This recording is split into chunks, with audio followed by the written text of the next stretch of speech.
Wireless sensor network refers to a group of spatially dispersed and dedicated sensors for monitoring and recording the physical conditions of the environment and organizing the collected data at a central location.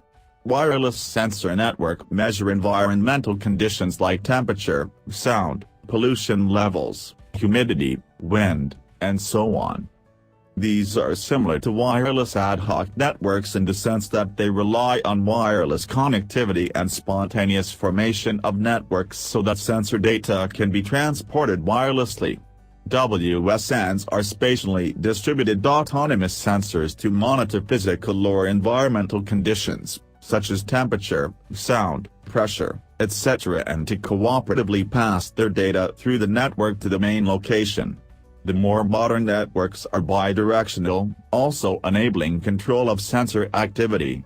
The development of wireless sensor networks was motivated by military applications such as battlefield surveillance. Today such networks are used in many industrial,